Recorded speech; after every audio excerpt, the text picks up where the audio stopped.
तो नमस्कार साथियों, आप सभी का स्वागत है बीपीएससी विद्याग्राम के यूट्यूब चैनल पर। आज हम लोग बीपीएससी टीआरई 4 के लिए प्रैक्टिस सेट नंबर 1 लगाने वाले हैं, जो कि कक्षा 1 से लेकर के 5 तक के सभी छात्रों के लिए बहुत ही अच्छा प्रैक्टिस सेट है, जिसमें आज हम लोग प्रैक्टिस सेट नंबर 1 लगाएंगे। तो चलिए बिना देरी के इस क्लास को हम लोग स्टार्ट करते हैं और देखेंगे हम लोग प्रैक्टिस सेट नंबर 1। तो चलिए हम लोग बिना देरी के प्रैक्टिस सेट नंबर 1 को लगाते हैं और आप लोगों को बताना है कि 150 प्रश्न में से आप लोगों का कितना प्रश्न सही हुआ है। तो चलिए हम लोग बिना देरी के इस क्लास को स्टार्ट करें। दोस्तों, तो क्वेश्चन नंबर 1 से हम लोग स्टार्ट करेंगे। तो व्हाट इज द अर्थ, यानी कि पृथ्वी क्या है। तो पृथ्वी एक प्रकार का प्लैनेट है, यानी कि दोस्तों ग्रह है। याद रखिएगा पृथ्वी क्या है, क्या क्वेश्चन क्या कर रहा है। तो व्हाट इज द अर्थ यानी कि पृथ्वी क्या है। तो पृथ्वी एक प्रकार का प्लैनेट है जो कि सूर्य के क्रम में, यहां ध्यान दीजिएगा आप लोग, यहां क्या हो गया, तो ये सन हो गया और सन के क्रम में दोस्तों ये तीसरे स्थान पे आता है। ठीक है, तीसरे स्थान पे आता है, ये भी आप लोग याद रखिएगा। पृथ्वी कितने स्थान पे आता है, तो पृथ्वी ये दोस्तों तीसरे स्थान पे आता है। सबसे पहले स्थान की बात करें तो सबसे पहले स्थान पर कौन आता है, तो सबसे पहले स्थान पे बुध आता है। याद रखिएगा बुध का क्रम जो है सूर्य के सबसे निकट है। दूसरा नंबर पे आता है शुक्र आता है। तीसरे नंबर पे दोस्तों क्या आता है, तो तीसरे नंबर पे आपका पृथ्वी और चौथे नंबर पे मंगल ग्रह आता है। ये भी आप लोग याद रखिएगा। चौथा ग्रह पे दोस्तों चौथा नंबर पे मंगल होता है। ठीक है, याद रखिएगा। चलिए, तो इसका सही जवाब ऑप्शन नंबर बी लगा लीजिएगा आप सभी लोग। चलिए क्वेश्चन नंबर 2 पे हम लोग चलेंगे। तो क्वेश्चन नंबर 2 क्या है, तो what amount of water exist on earth, यानी कि क्या कहता है, कह रहा है कि पृथ्वी पर कितनी मात्रा में पानी मौजूद है। बहुत अच्छा प्रश्न है ये दोस्तों, यहां ध्यान दीजिएगा। व्हाट अमाउंट ऑफ वाटर यानी कि पृथ्वी पर कितने, दोस्तों पृथ्वी पर कितनी मात्रा में पानी मौजूद है, तो वो 71% है। आप लोग जानते हैं 71% है। ठीक है, और पीने योग्य बात करें, पीने योग्य कितना परसेंट है, पीने योग्य, तो पीने योग्य मात्र 3% है। ठीक है, पीने योग्य मात्र 3% है। चलिए तो क्वेश्चन नंबर 3 पे चलते हैं। तो which part of speech in the word axial in the passage, क्या होगा इसका सही जवाब। क्वेश्चन क्या है, एक बार पढ़िएगा उसको और समझिएगा। ठीक है, क्वेश्चन है कि जो देखिए क्वेश्चन क्या है, तो विच पार्ट्स ऑफ स्पीच, यानी कि हाँ एक्सियल जो है वो हाँ कौन सा स्पीच है, यानी कि कौन सा पार्ट ऑफ स्पीच है। ये दोस्तों नाउन है या एडजेक्टिव है या वर्ब है या फिर मोन ऑफ दिन, यानी कि एक से अधिक है, या फिर नॉन ऑफ दिस, यानी कि नॉन ऑफ एवर्ब। क्या हो जाएगा इसका सही जवाब, ये दोस्तों विशेषण है, यानी कि एडजेक्टिव है। ठीक है, और विशेषण क्या होता है, तो जो नाउन और सर्वनाम का विशेषता बताता है उसे ही एडजेक्टिव कहते हैं। ठीक है, तो एक्सियल दोस्तों ये क्या है, तो एक्सियल एडजेक्टिव, हाँ एडजेक्टिव है। ठीक है, याद रखिएगा। चलिए तो हम लोग आगे बढ़ जाते हैं। अगले प्रश्न क्वेश्चन नंबर 4 पे हम लोग चलेंगे। तो क्वेश्चन नंबर 4 क्या, एक बार देखिएगा और हिंदी जरूर पढ़िएगा इसका। ठीक है, हिंदी में ट्रांसलेट करने का प्रयास कीजिएगा आप सभी लोग।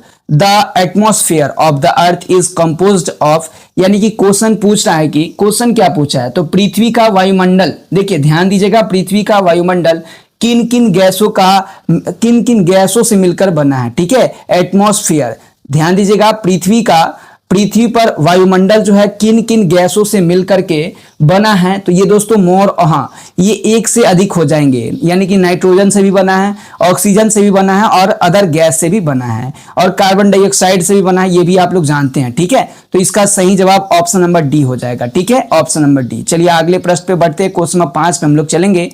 तो विच, यहां ध्यान दीजिएगा, which constituent regulates temperature and climate, यानी क्वेश्चन पूछ रहा है, क्वेश्चन नंबर 5 क्या कर रहा है, तो वायुमंडल का कौन सा घटक तापमान एवं जलवायु को नियंत्रित करता है। ठीक है, तो ये दोस्तों आप लोग जानते हैं वाटर, यानी कि पानी जो है वायुमंडल के तापमान को नियंत्रित करता है। ठीक है, ऑप्शन नंबर ए इसका सही जवाब हो जाएगा। चलिए अगले प्रश्न पे बढ़ेंगे। क्वेश्चन नंबर 6 एक बार देखिएगा। तो he went there, I went there, यानी कि इसका हिंदी क्या होगा, ही वेंट देयर, यानी दोस्तों क्वेश्चन नंबर 6 कह रहा है कि वह वहां गया। ठीक है, ही वेंट देयर, वह वहां गया और मैं भी वहां गया। देखिए यहां ध्यान दीजिएगा, मैं भी वहां गया, he went there and I went there, वह वहां गया और मैं भी वहां गया। ठीक है, तो इसका हाँ क्या हो जाएगा, डैश, यहां डैश पूछ रहा है कि क्या होगा, तो ये दोस्तों इसके साथ ही, यानी कि एज वेल हो जाएगा। एज वेल का मतलब होता है इसके साथ ही, यानी कि वह वहां गया और उसके साथ ही मैं वहां गया। ठीक है, तो इसका एज वेल का मतलब होता है कि इसके साथ ही। ठीक है, ऑप्शन नंबर सी इसका सही जवाब हो जाएगा। अगले प्रश्न में हम लोग चलेंगे क्वेश्चन नंबर 7। तो क्वेश्चन नंबर 7 देखिएगा, तो he went not come dash did I, यानी कि ही डिड नॉट कम, यानी दोस्तों इसके कहने का मतलब है कि वह, देखिए वह नहीं आया है ना, ठीक है, इसके कहने का मतलब है ही डिड नॉट कम, वह नहीं आया है ना। हाँ दोस्तों, तो इसका सही जवाब ऑप्शन में बी हो जाएगा, नॉर, ठीक है, नॉर हो जाएगा, यानी कि नॉर का मतलब ही होता है दोस्तों और नहीं, ठीक है, और नहीं इसका मतलब होता है, ठीक है, और नहीं, ठीक है, नॉर का मतलब होता है और नहीं। चलिए आगे बढ़ जाते हैं, क्वेश्चन नंबर 8 पे हम लोग चलेंगे।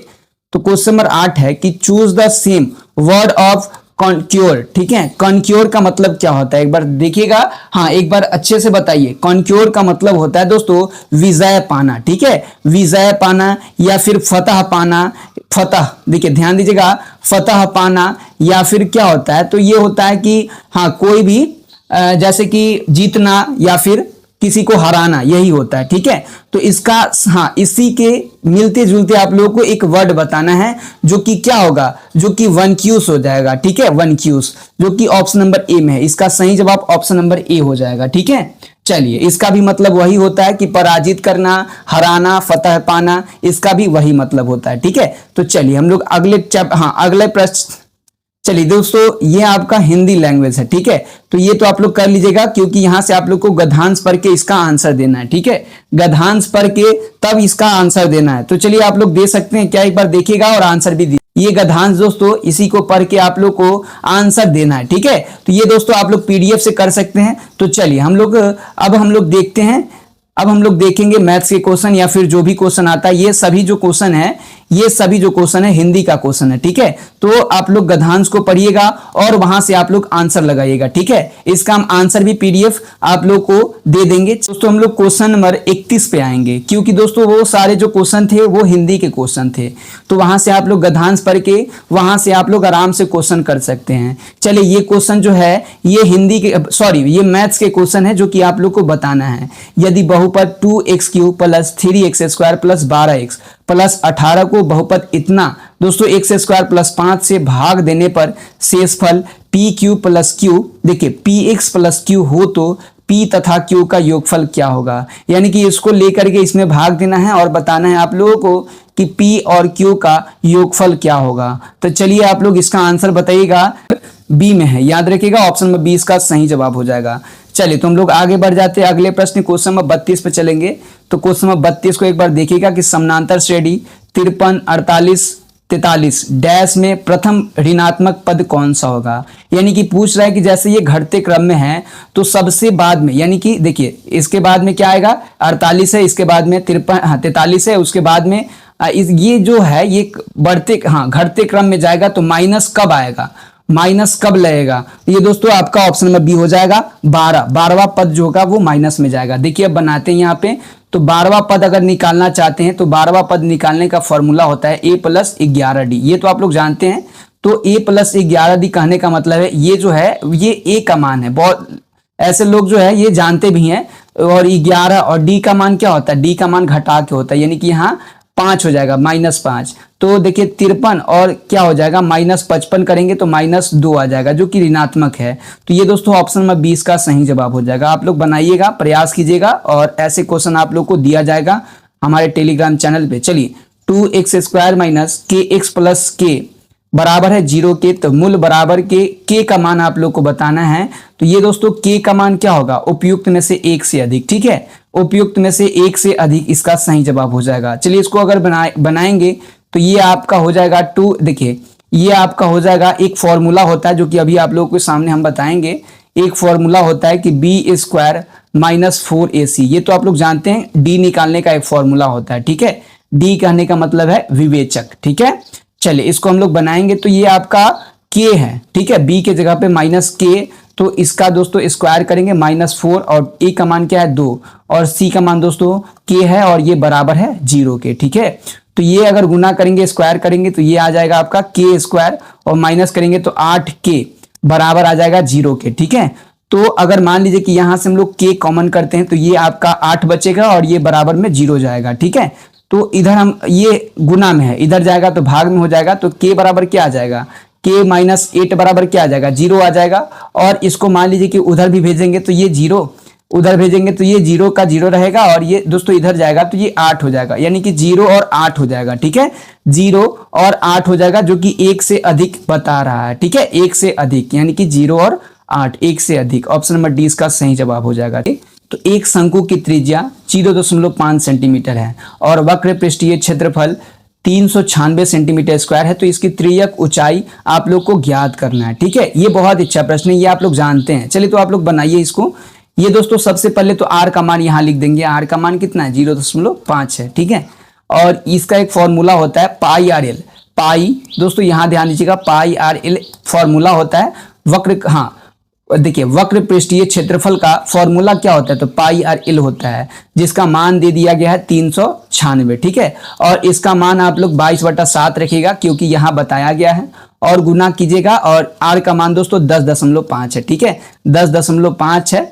और ये दोस्तों आपका एल मान निकालना है, त्रियक ऊंचाई है जो कि 396 के बराबर है। चलिए इसको काटिए, तो ये कट जाएगा 2 बार में, 11 से काटेंगे, ये कट जाएगा आपका 36 बार में। ठीक है, अगर इसको आप लोग काटिएगा तो ये कट जाएगा, ये कट जाए आपका 1 बार में, ये कट जाएगा आपका 5, यानी कि 1.5 बार में ये कट जाएगा। ठीक है, चलिए इसको हम लोग काटेंगे तो ये कट जाएगा आपका 18 बार में, और ये कटेगा आपका, काटेंगे तो ये 12 बार में कट जाएगा। ठीक है, 12 बार में, यानी कि एल का जो मान आएगा वो 12 आ जाएगा। ठीक है, 12 इसका सही जवाब हो जाएगा। ऑप्शन नंबर बी इसका सही जवाब हो जाएगा। चलिए अगले प्रश्न क्वेश्चन नंबर 35 में हम लोग चलेंगे।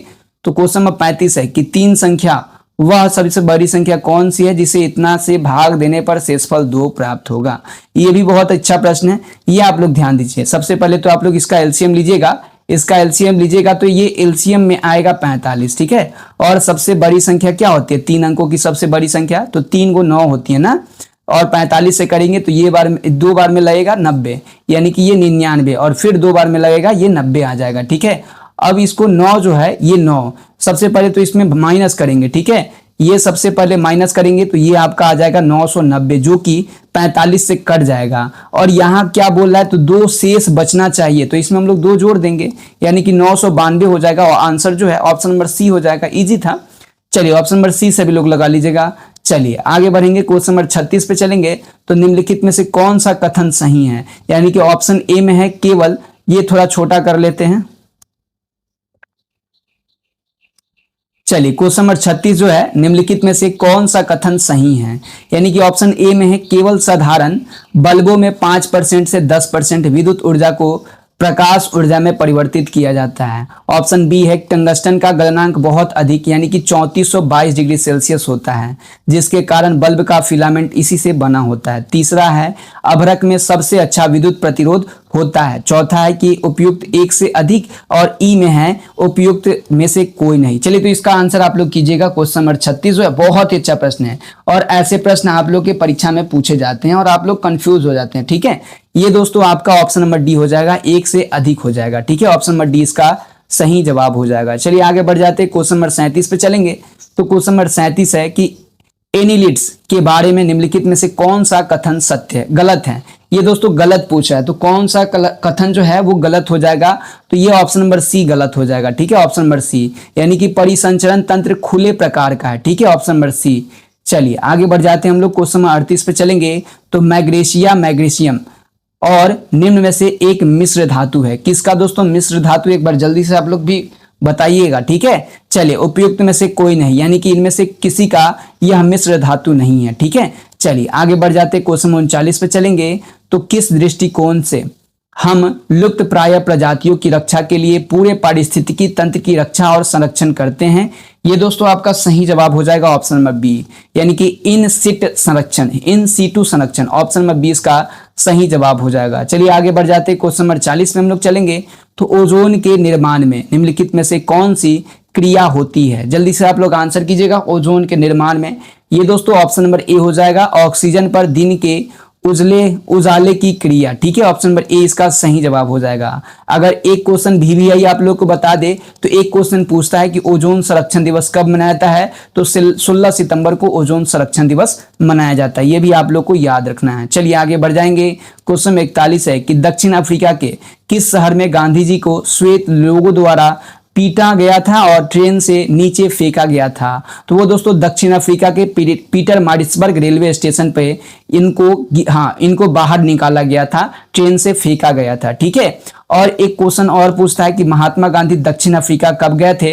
तो 1893 में गए थे, आप लोग याद रखिएगा। और कब आए थे भारत? तो 1915 में ये भारत आए थे। ठीक है, और इसके 2 साल बाद यानी कि 1917 में इनका चंपारण सत्याग्रह होता है, ये भी आप लोग को याद रखना है। ठीक है, ऑप्शन नंबर सी इसका सही जवाब हो जाएगा। चलिए आगे बढ़ जाते हैं, क्वेश्चन नंबर 42 पे चलेंगे। तो भारतीय राष्ट्रीय कांग्रेस की पहली महिला अध्यक्ष कौन थी? ये आप लोग जानते हैं, भारतीय राष्ट्रीय कांग्रेस की पहली महिला अध्यक्ष दोस्तों कौन थी? जल्दी से आप लोग आंसर कीजिएगा, कौन थी? तो वो हो जाएंगी डॉक्टर एनी बेसेंट। ठीक है, वो दोस्तों क्या हो जाएगी? Doctor Annie Besant. ठीक है, याद रखिएगा, डॉक्टर एनी बेसेंट भारतीय राष्ट्रीय कांग्रेस की पहली महिला अध्यक्ष रही थी। अगर भारतीय पूछे दोस्तों तो सरोजनी नायडू हो जाएंगी। ठीक है, याद रखिएगा, भारतीय राष्ट्रीय कांग्रेस की पहली भारतीय महिला अध्यक्ष कौन थी? सरोजनी नायडू। याद रखिएगा, सरोजनी दोस्तों सरोजनी नायडू जी हो जाएंगी। ठीक है, नायडू जी हो जाएंगे, ये भी आप लोग को याद रखना है। वही अगर पूछ दे कि भारतीय राष्ट्रीय कांग्रेस के संस्थापक कौन है,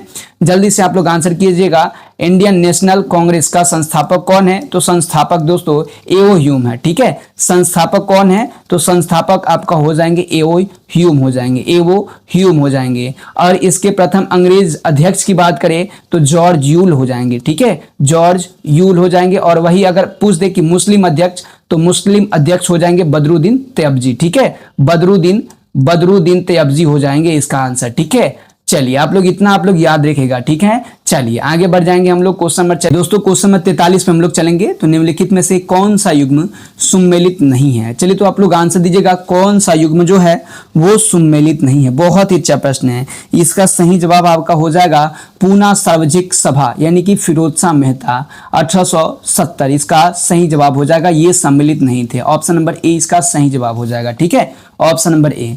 चलिए आगे बढ़ जाते हैं, क्वेश्चन नंबर चलेंगे इसका आप चलिए दोस्तों क्वेश्चन नंबर 44 का आप लोग आंसर बताइएगा कि 26 जनवरी 1930 को स्वतंत्रता दिवस के रूप में मनाने का निर्णय कांग्रेस के किस अधिवेशन में लिया गया था? बहुत ही अच्छा प्रश्न है क्वेश्चन नंबर 44। ये दोस्तों आपका इनमें से कोई नहीं होगा, उपयुक्त में से कोई नहीं होगा, क्योंकि अगर बता दे तो 26 जनवरी 1930 को स्वतंत्रता के रूप में लाहौर अधिवेशन में इसका लाहौर अधिवेशन इसका सही जवाब हो जाएगा। इसमें नहीं है, लेकिन लाहौर अधिवेशन में इसका मांग किया गया था, निर्णय किया गया था, लाहौर अधिवेशन 1929। ठीक है, लाहौर अधिवेशन याद रखेगा, लाहौर अधिवेशन। ठीक है, लाहौर अधिवेशन। ठीक है, जो कि 1929 में किया गया था, 1929 में। चलिए आगे बढ़ जाएंगे, इसका सही जवाब उपयुक्त में से कोई नहीं होगा। चलिए दोस्तों क्वेश्चन नंबर 45 पे हम लोग चलेंगे। तो पंडित जवाहरलाल नेहरू की सर्वाधिक चर्चित पुस्तक कौन सी है? तो वो डिस्कवरी ऑफ इंडिया है। ठीक है, आप लोग याद रखिएगा। चलिए आगे बढ़ जाएंगे हम लोग, क्वेश्चन नंबर 46 पे चलेंगे। तो अंग्रेजों ने क्रिप्स मिशन को भारत में किस उद्देश्य से भेजा था? ये आप लोग जानते हैं, बहुत अच्छा प्रश्न है। ये आपका सही जवाब हो जाएगा इंग्लैंड के युद्ध प्रतियोगिता में भारतीयों का सहयोग प्राप्त करने हेतु। ठीक है, ऑप्शन नंबर सी इसका सही जवाब हो जाएगा। चलिए आगे बढ़ते क्वेश्चन नंबर चलेंगे 47 पे। तो अकबर ने बिहार को मुगल साम्राज्य में मिलाया था, कब मिलाया था? बहुत अच्छा, ये प्रश्न भी पूछा गया। ठीक है, अकबर ने बिहार को मुगल साम्राज्य में कब मिलाया था? तो ये दोस्तों मिलाया था 1576 में। ठीक है, 1576 में मिलाया था, ऑप्शन नंबर सी इसका सही जवाब हो जाएगा, आप लोग याद रखिएगा। ठीक है, चलिए अगले प्रश्न क्वेश्चन नंबर चलेंगे 48 पे। तो कर्नाट वंश का अंतिम शासक कौन था? जल्दी से आप लोग आंसर कीजिएगा। कर्नाट वंश का अंतिम शासक दोस्तों हरि सिंह हो जाएंगे। कौन दोस्तों? हरि सिंह हो जाएंगे, इसका सही जवाब ऑप्शन नंबर ए हो जाएगा। चलिए अगले प्रश्न क्वेश्चन नंबर चलेंगे 49 पे। तो क्वेश्चन नंबर 49 है कि 1857 की क्रांति के दौरान बिहार में क्रांतिकारियों का नेता कौन था? तो बाबू वीर कुंवर सिंह। ठीक है, बाबू वीर कुंवर सिंह थे, आप लोग याद रखिएगा, बाबू वीर कुंवर सिंह। ठीक है, जो कि जगदीशपुर से 1857 की क्रांति का नेतृत्व किए थे। ठीक है, और वही अगर बता दें कि पटना से कौन किया था, आप लोग जानते हैं, पटना से पीर अली, जो कि पुस्तक विक्रेता थे। चलिए आगे बढ़ जाते हैं क्वेश्चन नंबर 50। किसने यूरोपीय नील बगान मालिकों द्वारा किसानों के शोषण की तरफ गांधी जी की ध्यान आकर्षित किया था? ये दोस्तों बहुत ही अच्छा प्रश्न है। क्वेश्चन नंबर 50 दोस्तों ऑप्शन नंबर बी हो जाएगा, राजकुमार शुक्ल। ठीक है, राजकुमार शुक्ल। चलिए आगे बढ़ जाते हैं, और एक क्वेश्चन और भी पूछता है कि राजकुमार शुक्ल का निवास स्थान कहाँ था? तो मुरली भरावा। दोस्तों मुरली भरावा इसका सही जवाब हो जाएगा, आप लोग याद रखिएगा। चलिए अब हम लोग आएंगे क्वेश्चन नंबर 51। दोस्तों क्वेश्चन नंबर 51 देखते हैं। तो एक छात्र द्वारा प्राप्त किए गए अंक उसके पढ़ाई में लाए गए समय के अनुक्रमानुपाती है। यदि छात्र प्रतिदिन 4 घंटे पढ़ाई करके 60 अंक प्राप्त करता है तो 75 अंक प्राप्त करने के लिए उसे प्रतिदिन कितने घंटे पढ़ाई करनी चाहिए। चलिए, बहुत अच्छा प्रश्न है। इसका सही जवाब हो जाएगा आपका ऑप्शन नंबर बी, यानी कि 5 घंटे। ठीक है, 5 घंटे इसका सही जवाब हो जाएगा। आप लोग याद रखिएगा, बहुत अच्छा प्रश्न था। चलिए हम लोग आगे बढ़ जाते हैं, क्वेश्चन नंबर चलेंगे 52 पे। तो क्वेश्चन नंबर 52 है, आप लोग देखिएगा कि साधारण ब्याज दर पर 3 वर्षों में 8,000 की धनराशि 9800 हो जाती है। यदि ब्याज की दर स्वयं की दोगुनी हो जाए तो 4 वर्ष में उसी मूलधन की धनराशि क्या होगी। बताइए इसका सही जवाब दोस्तों क्या हो जाएगा। ये आपका 52 का ऑप्शन नंबर ए हो जाएगा, यानी कि 12,800 हो जाएगा। ठीक है, चलिए तो हम लोग दोस्तों क्वेश्चन नंबर 53 पे चलते हैं। तो 25 सेब 250 में खरीदे गए और उसे 30 सेब 390 में बेचे गए, तो इन लेन देन में लाभ या हानि प्रतिशत क्या है। बहुत अच्छे प्रश्न है, ये भी पूछता है। 30% लाभ हो जाएगा, 30% लाभ हो जाएगा। ऑप्शन नंबर ए इसका सही जवाब हो जाएगा। चलिए अगले प्रश्न बढ़ते हैं। क्वेश्चन नंबर है 54 नंबर है कि एक भिन्न के अंश तथा हर का योग 8 है। यदि अंश और हर दोनों में 3 जोड़ दिया जाए तो भिन्न 3/4 बन जाता है, तो वह भिन्न क्या होगा।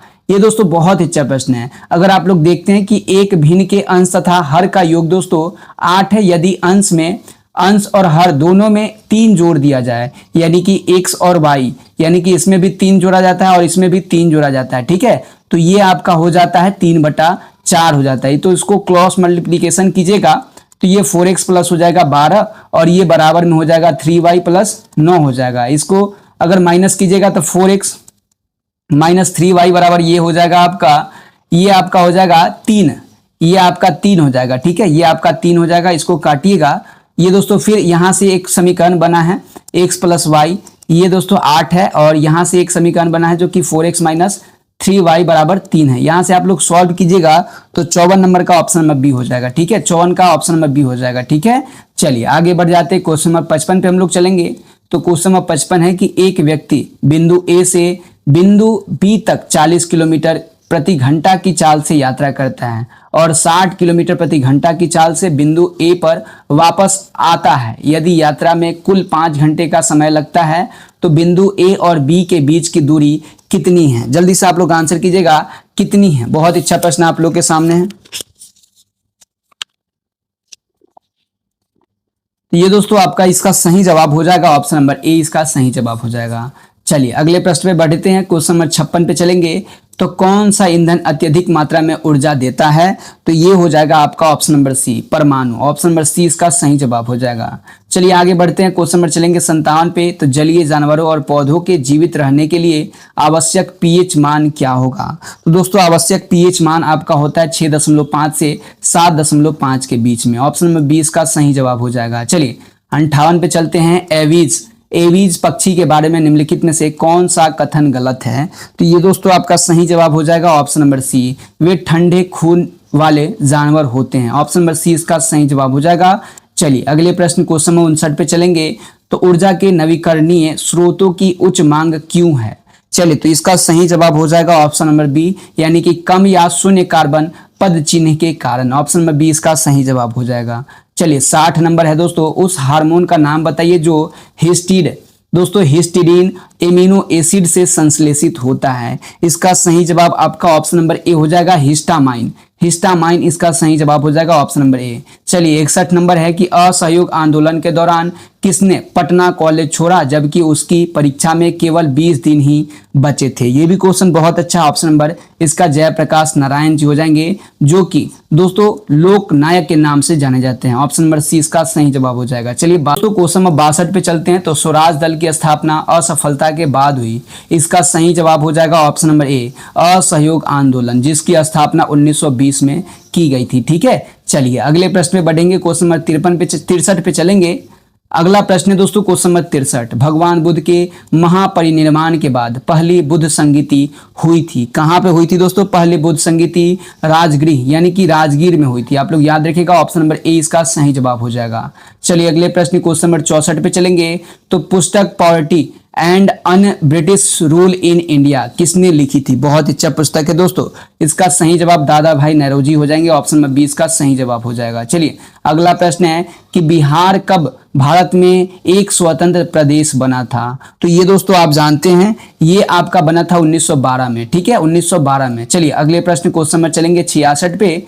तो गांधी जी ने असहयोग आंदोलन में लोगों को शराब से परहेज करने का आग्रह किया था। फलस्वरूप सरकार के राजस्व में भारी कमी आई। एक प्रदेश की सरकार ने लोगों को फिर से शराब पीने को प्रेरित करने के लिए प्रमुख व्यक्तियों की एक सूची प्रसारित की जो शराब पीते थे और उस प्रदेश का नाम बताइए। ये क्वेश्चन पहली बार पूछा गया है। ये आपका बिहार हो जाएंगे। ठीक है, बिहार जो कि यहीं पे अभी शराब बंद है। ठीक है, चलिए अगले प्रश्न क्वेश्चन नंबर चलेंगे 67 पे। तो बिहार में सर्च लाइट समाचार पत्र के संस्थापक कौन थे? बताइएगा, सर्च लाइट समाचार पत्र के संस्थापक कौन थे? ये थे मुरली मोहन प्रसाद। ऑप्शन नंबर सी हो जाएगा इसका आंसर। चलिए अगले प्रश्न क्वेश्चन नंबर चलेंगे कि संविधान में, भारतीय संविधान के अनुच्छेद 14 में लिखा हुआ कानून के समक्ष समानता किस देश के संविधान से लिया गया है? ये भी क्वेश्चन बहुत अच्छा है। ये आपका लिया गया है ब्रिटेन से। और वही अगर पूछता कि कानून के समक्ष संरक्षण, तो ये अमेरिका से लिया गया है। याद रखिएगा, यूएसए से कानून के समक्ष संरक्षण ये कहां से लिया गया है? तो अमेरिका से लिया गया है। आप लोग याद रखिएगा। चलिए अगले प्रश्न 69 पे चलेंगे। तो पिछड़ी जाति आयोग के प्रथम सभापति कौन थे? ये भी क्वेश्चन बहुत अच्छा है। इसका सही जवाब हो जाएगा काका साहब कालेलकर। काका साहब कालेलकर इसका सही जवाब हो जाएगा। Option number B. चलिए अगले प्रश्न क्वेश्चन नंबर 70 पे चलेंगे। तो क्वेश्चन नंबर 70 है, एक बार देखिएगा और आंसर कीजिएगा कि भारत सरकार के नीति आयोग जो आर्थिक नीति निर्धारित का चिन्हतम समूह यानी कि थिंक टैंक कहा जाता है। क्वेश्चन पूछेगा कि थिंक टैंक किसे कहा जाता है? तो नीति आयोग को। इसमें नीति का पूरा स्वरूप क्या होता है, यानी कि नीति का पूरा नाम क्या है? फुल फॉर्म पूछ रहा है दोस्तों। ये आपका हो जाता है national institute for transforming India, यानी कि राष्ट्रीय भारत परिवर्तन संस्थान। ठीक है, ऑप्शन नंबर 20 का सही जवाब हो जाएगा। अगला प्रश्न है क्वेश्चन में 71 पे चलेंगे। तो क्वेश्चन में 71 है कि साइन के पावर 4 थीटा प्लस कॉस के पावर 4 थीटा ये बटा है 1 - 2 square theta into cos square theta. चलिए तो इसका आप लोग आंसर कीजिएगा। इसका सही जवाब आपका हो जाएगा ऑप्शन नंबर सी, इसका सही जवाब हो जाएगा। चलिए तो अगले प्रश्न क्वेश्चन में 72 पे चलेंगे। तो 21 सेंटीमीटर त्रिज्या वाले वृत्त के एक चाप केंद्र पर 60 डिग्री का कोण आंतरित करती है। तो चाप की लंबाई ज्ञात करना है आप लोगों को। चलिए 72 का दोस्तों आंसर जो होगा वो ऑप्शन नंबर ई हो जाएगा। इनमें से कोई नहीं होगा, ऑप्शन नंबर ई। यहां ध्यान दीजिए, ऑप्शन नंबर ई इसका सही जवाब हो जाएगा। चलिए अगले प्रश्न क्वेश्चन नंबर 73 पे चलेंगे। तो √5 बटा है √3 प्लस √2 माइनस है 3 √3 बटा √5 प्लस √2 प्लस √2 और बटा में √5 प्लस √3 किसके बराबर है? चलिए तो आप लोग आंसर कीजिएगा। ये अगर आप लोग बना लेंगे तो यहाँ से एक क्वेश्चन पूछता है। ठीक है, यहाँ से एक क्वेश्चन जो है कंफर्म आप लोग याद रखिएगा। 73 का जो आंसर हो जाएगा वो ऑप्शन नंबर ए हो जाएगा 0। ठीक है, 0 इसका सही जवाब हो जाएगा। चलिए आगे बढ़ जाते हैं, क्वेश्चन नंबर 74 पे चलेंगे। तो यदि ABCD एक समलंब चतुर्भुज है जिसमें AB समांतर है CD और AD समांतर है बराबर है BC, तो इसका सही जवाब क्या होगा? तो ये तो कोण त्रिभुज A बराबर है त्रिभुज B के, त्रिभुज A बराबर है त्रिभुज B के, ये आप लोग याद रखिएगा। चलिए आगे बढ़ जाते हैं, क्वेश्चन नंबर 75 पे चलेंगे। तो x का मान ज्ञात करना है। चलिए तो इसका सही जवाब क्या हो जाएगा? तो ये हो जाएगा ऑप्शन नंबर ए, यानी कि 6 इसका सही जवाब हो जाएगा। चलिए अगले प्रश्न क्वेश्चन नंबर चलेंगे 76 पे। तो उल्लेखित उद्देश्यों में से कौन सा उच्च शुद्धता ऑक्सीजन का उपयोग करता है? चलिए तो इसका सही जवाब दोस्तों हो जाएगा ऑप्शन नंबर ए, धातुओं की वेल्डिंग और कटिंग में। ऑप्शन नंबर ए इसका सही जवाब हो जाएगा। चलिए अगले प्रश्न क्वेश्चन नंबर 77 पे चलेंगे। तो निम्नलिखित में से कौन सा प्राकृतिक रूप से पाया जाने वाला ऑक्सीजन नहीं है? तो ये दोस्तों आपका हो जाएगा ऑप्शन नंबर बी 2,4D। ठीक है, ऑप्शन नंबर 20 का सही जवाब हो जाएगा। चलिए अगले प्रश्न क्वेश्चन नंबर 78 पे चलेंगे।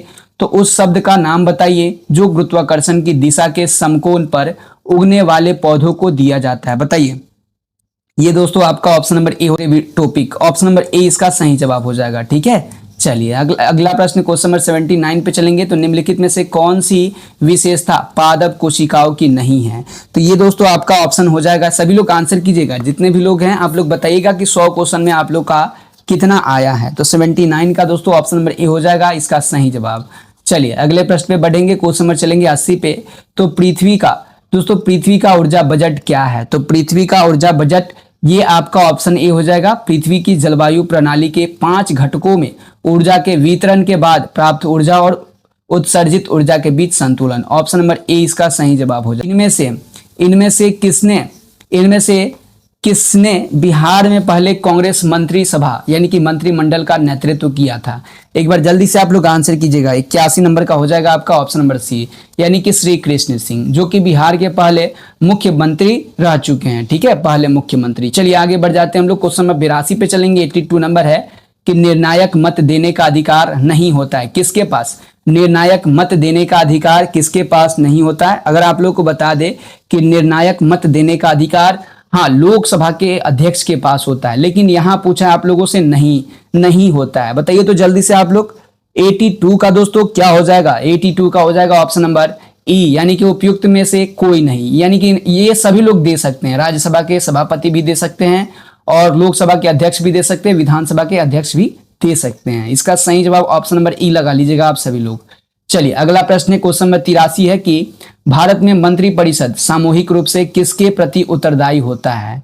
तो ये अगर बात करें तो ये उत्तरदायी होता है आपका लोकसभा के प्रति उत्तरदायी होता है। ठीक है, चलिए ऑप्शन नंबर 20 का सही जवाब हो जाएगा। चलिए अगले प्रश्न पे हम लोग चलेंगे 84 पे। तो नीति निर्देशक तत्वों में बच्चों के लिए निःशुल्क प्राथमिक और अनिवार्य शिक्षा का प्रावधान संविधान के किस अनुच्छेद में किया गया है, किस आर्टिकल में किया गया है दोस्तों? तो ये किया गया है आपका आर्टिकल नंबर 15 में। ठीक है, article number 45 sorry article number 55 में किया गया है। चलिए आगे बढ़ जाते हैं। अगला प्रश्न है क्वेश्चन नंबर 85 कि भारतीय संविधान के किस अनुच्छेद में भारतीय नागरिकों के मूल कर्तव्य शामिल है? आप लोग जानते हैं कि मूल कर्तव्य किसमें है? बताइए तो मूल कर्तव्य दोस्तों किसमें है? तो हाँ ये आपका 51 का ए में। ठीक है, 51 का ए में, जिसे 42वां संविधान संशोधन के द्वारा 1976 में जोड़ा गया था। आप लोग याद रखिएगा, ये क्वेश्चन जो है पूछे जाते हैं। चलिए अगला प्रश्न है कि भारत ने अपना प्रथम भूमिगत नाभिकीय विस्फोट किया था, कब किया था, कहां किया था, ये आप लोग को बताना है। चलिए ये आप लोग बताइए तो कि भारत ने अपना प्रथम भूमिगत नाभिकीय विस्फोट किया था, कहां किया था दोस्तों? ये किया था आपका पोखरण में, पोखरण राजस्थान में किया था। ठीक है, पोखरण राजस्थान में। अगला प्रश्न है कि भारत के किस राज्य में कॉफी और चाय दोनों मुख्य नगदी फसलें हैं? बताइए इसका सही जवाब दोस्तों ऑप्शन नंबर सी हो जाएगा, कर्नाटक का। ठीक है, कर्नाटक। चलिए अगला प्रश्न है क्वेश्चन नंबर 88 है कि बिहार में किस प्रकार के वनों की अधिकता है? तो ये आप लोग जानते हैं कि बिहार में सबसे ज्यादा जो है पर्णपाती वन पाए जाते हैं, पर्णपाती वन। चलिए आगे बढ़ जाते हैं। क्वेश्चन नंबर 89 है कि काली सिंध नदी निम्न में से किस नदी की सहायक नदी है? तो ये दोस्तों निम्न में से किस नदी की सहायक नदी है? तो चंबल नदी की सहायक नदी है काली सिंध नदी। चलिए अगला प्रश्न हम लोग चलेंगे 90 नंबर जो है बहुत अच्छा है। भूपर्पट्टी के अंदर सैल मूल यानी कि मगमा की सीलतम घनीभूत से बनती है, किससे बनती है?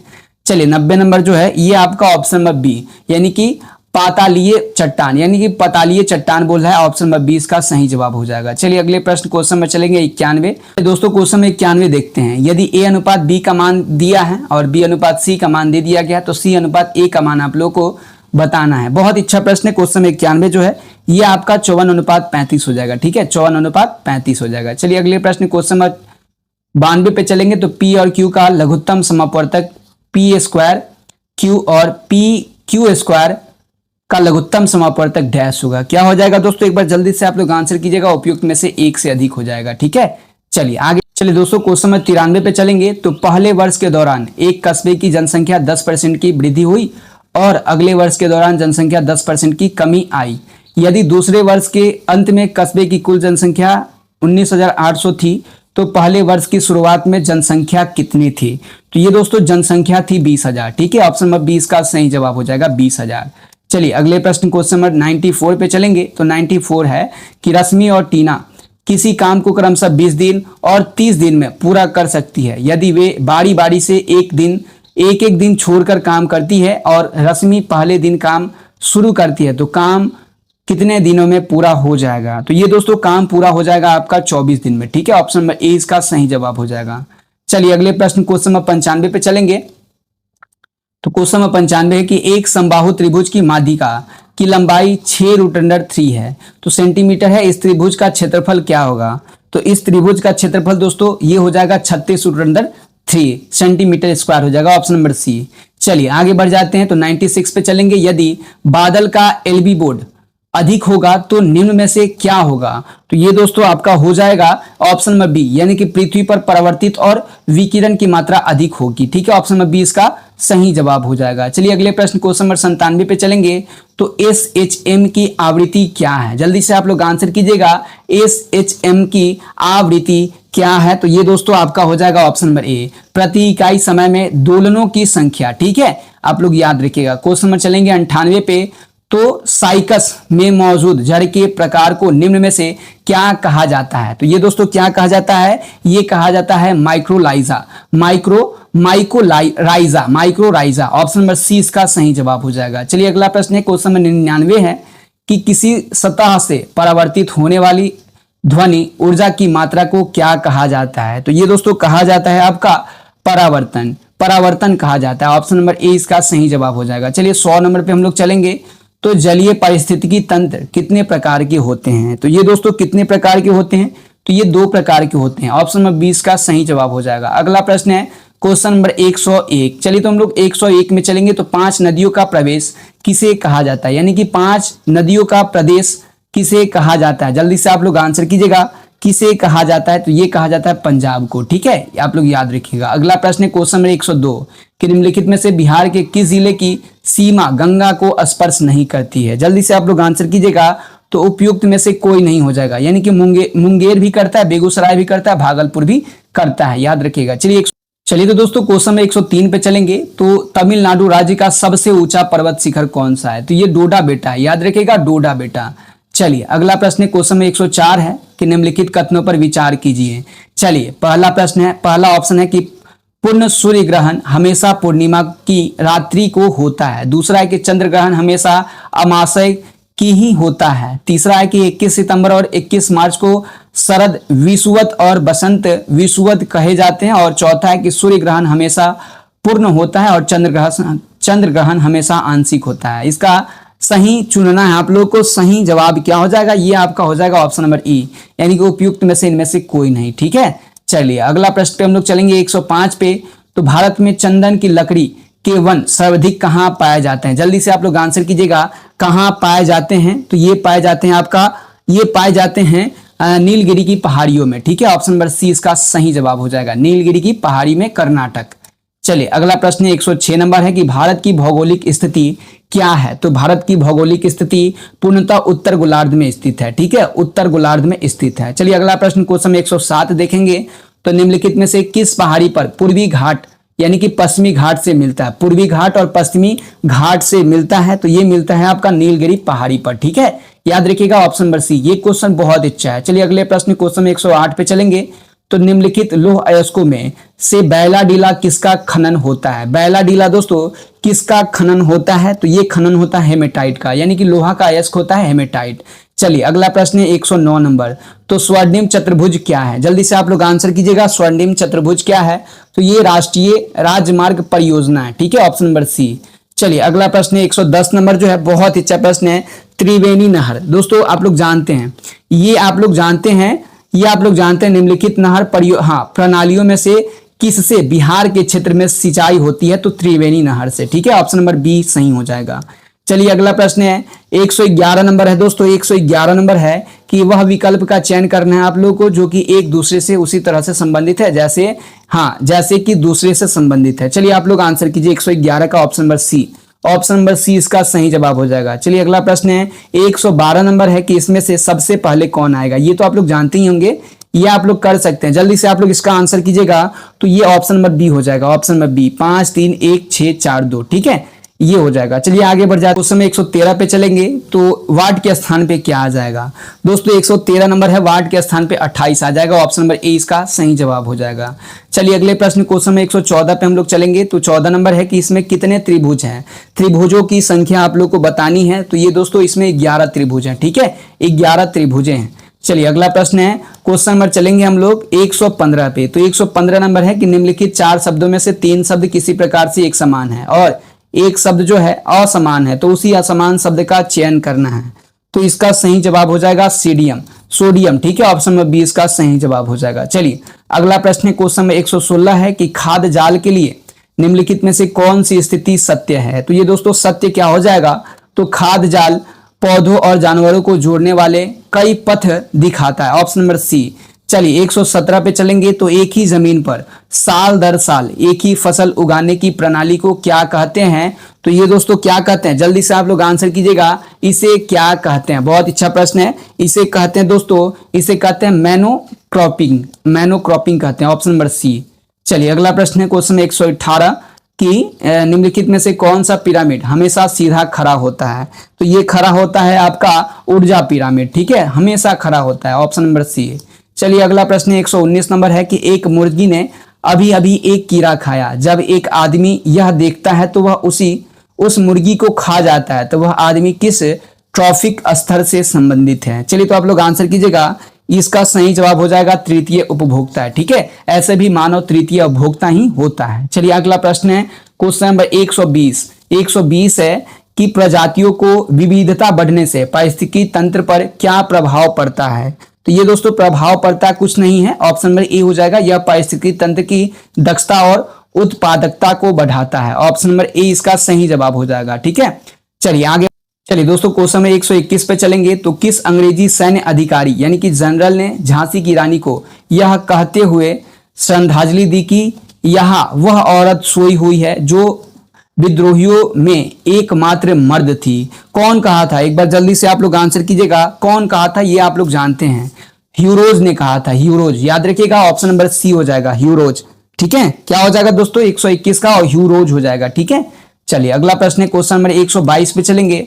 तो निम्नलिखित में से किसका संबंध भारत के सर्वोच्च न्यायालय से है? तो ये दोस्तों किसका संबंध है भारत के सर्वोच्च न्यायालय से? उपयुक्त में से एक से अधिक का है, ठीक है, उपयुक्त में से एक से अधिक का। ऑप्शन नंबर डी लगा लीजिएगा। राज्य मंत्री परिषद सामूहिक तौर पर किसके प्रति उत्तरदायी होता है? राज्य मंत्री परिषद जो है किसके प्रति उत्तरदायी होता है? तो ये उत्तरदायी होता है विधानसभा के, ठीक है, विधानसभा के। चलिए अगला प्रश्न 124 नंबर है कि उन मौलिक अधिकारों का चयन करें जो भारतीय नागरिकों को प्राप्त परंतु गैर नागरिकों को नहीं। बताइए कौन सा है जो कि भारतीयों को प्राप्त है लेकिन उसको नहीं है, विदेशियों को नहीं है? चलिए तो इसका सही जवाब 1 और 3 हो जाएगा, यानी कि भाषण एवं अभिव्यक्ति की स्वतंत्रता और अल्पसंख्यकों का अधिकार। ये दोस्तों ऑप्शन नंबर ए लगा लीजिएगा आप सभी लोग। चलिए अगला प्रश्न क्वेश्चन में 125 है कि नियुक्तियों में भेदभाव समाप्त करने की धारणाएं निम्नलिखित में से किस एक्ट में थी? जल्दी से आप लोग आंसर कीजिएगा, किस एक्ट में थी? तो ये 1833 का चार्टर एक्ट में था, ठीक है, याद रखिएगा। चलिए 126 में हम लोग आएंगे। तो 126 नंबर है कि निम्नलिखित कथनों में से कौन सा कथन सही नहीं है? तो ये दोस्तों इसका सही जवाब हो जाएगा ऑप्शन नंबर बी, यानी कि 7वां संविधान संशोधन अधिनियम 1956 में राष्ट्रपति शासन में परिवर्तन से संबंधित है। ये दोस्तों इसका ये गलत हो जाएगा, इसका हाँ यही गलत है। चलिए अगला प्रश्न में चलेंगे 127 पे। तो भारत के उन उपराष्ट्रपतियों के नाम बताइए जो निर्विरोध निर्वाचित हुए थे। जल्दी से आप लोग आंसर कीजिएगा। एक तो आप लोग जानते हैं, ये एक तो नाम आप लोग जानते हैं। चलिए तो आप लोग आंसर कीजिएगा। 127 का क्या हो जाएगा? ऑप्शन नंबर ए हो जाएगा, यानी कि doctor S Radhakrishnan, M Hidayatullah और डॉक्टर शंकर दयाल शर्मा, ठीक है, ऑप्शन नंबर ए हो जाएगा। चलिए अगला प्रश्न 128 नंबर कि भारत के उच्चतम न्यायालय में पहली महिला न्यायाधीश कौन थी? चलिए ये भी क्वेश्चन बहुत अच्छा है, इसका सही जवाब मीरा साहिबा फातिमी हो जाएगी, ठीक है, मीरा साहिब फातिमा बीबी। चलिए अगला प्रश्न है 129 नंबर है कि भारत के राष्ट्रपति के पास कितने प्रकार का आपातकालीन अधिकार है? तो 3 प्रकार का ना दोस्तों, 3 प्रकार का आपातकाल अधिकार प्राप्त। चलिए दोस्तों क्वेश्चन नंबर 130 पे चलेंगे। तो निम्न में से कौन सा अनुच्छेद पंचायत के गठन के लिए राज्य सरकारों का निर्देश देता है? तो आर्टिकल 40 में, ठीक है, आर्टिकल 40 में। चलिए क्वेश्चन में 131 है कि 7 व्यक्तियों के परिवार में बी ए का भाई है, सी का पुत्र हाँ, बी ए का भाई है और सी का पुत्र है, डी सी का दामाद है और सी के दो पोते या पोतिया ई और एफ है, ए एफ की माँ है और एफ जी की भतीजी है, तो ई जी का पुत्र है। यदि सी के दोनों बच्चे हैं, यदि तो ई का डी से क्या संबंध है दोस्तों, ई का डी से क्या संबंध है, तो ये आपका नेफ्यू, यानी कि ये आपका ऑप्शन नंबर सी इसका सही जवाब हो जाएगा, नेफ्यू। ठीक है, चलिए अगला प्रश्न पे हम लोग बढ़ेंगे, क्वेश्चन में 132 पे चलेंगे। तो किसी कूट भाषा में कंप्यूटर को ऐसे लिखा जाता है, तो उसी कूट भाषा में डॉक्टर को कैसे लिखा जाएगा, तो डॉक्टर को दोस्तों डॉटर, ये डॉटर है, डॉक्टर नहीं है, डॉटर है, बेटी होती है, तो बेटी को कैसे लिखा जाएगा, तो ये लिखा जाएगा ऑप्शन नंबर सी के द्वारा। ठीक है, ADRE ऐसे लिखा जाएगा आप लोग। चलिए 133 नंबर है कि दिए गए विकल्पों में से संख्या चुनिए और निम्न में से वाट के स्थान पे क्या आएगा। जल्दी से आप लोग आंसर कीजिएगा।